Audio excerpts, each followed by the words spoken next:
같이 볼 하나님의 말씀은 출애굽기 21장 28절에서 36절까지 말씀입니다. 그 중에 29절 한 절을 봉독하겠습니다.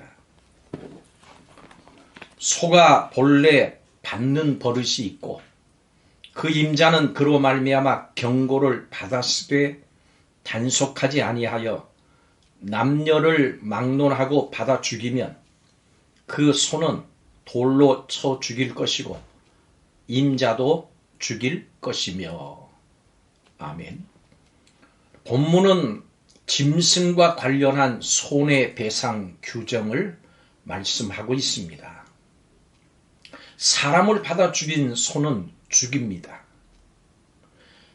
받는 버릇이 있는 소에 대한 경고를 받고서도 그 소를 단속하지 않아서 소가 사람을 받아 죽이면 주인은 소와 함께 죽임을 당하거나 혹은 속죄금으로 갚아야 합니다.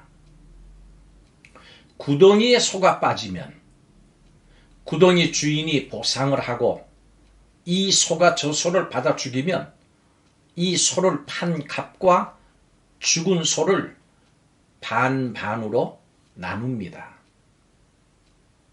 이것이 오늘 본문의 내용입니다. 이스라엘은 목축하던 민족입니다. 목축은 아브라함 이래로 계속됐습니다. 그런데 가나안 정착할 때 목축과 함께 이제 농사를 짓는 생활이 시작됐습니다. 이 농경 생활이 시작되니까 소는 농사를 짓는 노동력으로 아주 중요한 동물로 부각이 됐고 이와 함께 소에 관련한 문제들도 생겨났습니다. 본문은 소와 관련한 손해배상 규정을 담고 있습니다. 물론 이 법칙은 소뿐 아니라 다른 모든 짐승에게도 해당이 되는 것입니다. 하나님께서는 이 소가 사람을 받아 죽이면 그 소를 돌로 쳐서 죽이되 고기는 먹지 말 것을 명하셨습니다. 소고기는 사람에게 요긴한 음식입니다. 그러나 소가 사람을 받아 죽이면 그 소는 부정한 소가 돼서 먹을 수 없습니다. 그리고 소의 주인은 이에 대한 형벌을 면했습니다. 소가 사람을 받아 죽인 일은 예측할 수도 또 방지할 수도 없는 일이기 때문에 그렇습니다. 소는 본래 그 특성상으로 보면 받기를 잘하는 동물입니다. 소의 주인은 자기 힘으로 소의 그런 습성을 없앨 수 없기 때문에 책임을 면할 수 있습니다. 또 주인은 소를 잃는 것만으로도 재산의 손해를 입은 것이기 때문에 과실에 대한 책임을 진 것으로 그렇게 간주가 됐습니다. 그런데 만약 소가 평소에 다른 소보다 난폭해서 받는 일이 자주 있었다면 이야기가 달라집니다. 더구나 주위 사람들이 주인에게 소가 난폭한 것에 대해서 경고를 했다면 그 주인은 그 책임을 면할 수가 없습니다. 주인은 그 소와 함께 사형에 처해져야 됐습니다. 자신의 소가 위험성을 갖고 있다고 하는 그 사실을 알면서도 제대로 단속하지 못했기 때문에 소주인은 책임지고 이 같은 처벌을 받아야 했습니다.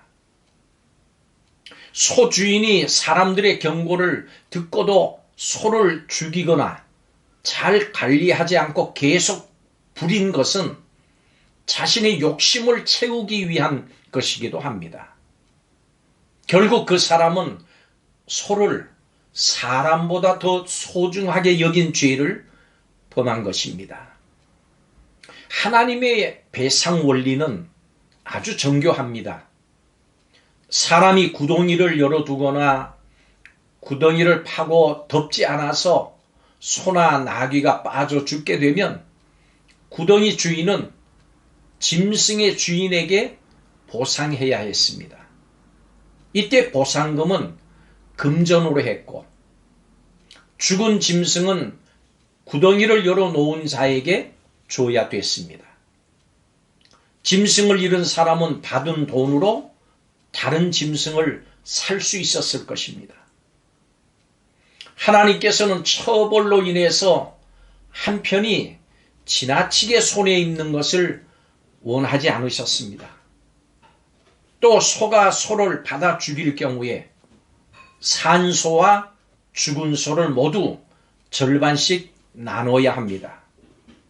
그렇지만 평소 받는 습성이 있는 것을 주인이 알았을 경우에 주인은 자신의 소를 제대로 단속하지 않았기 때문에 피해를 당한 소의 주인에게 산 소로 갚고 자신은 죽은 소를 가져야 했습니다.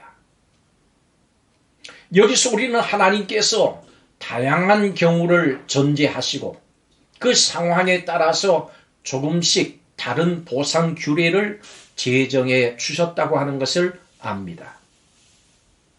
사람의 삶은 경제적 수단이 없이는 불가능합니다.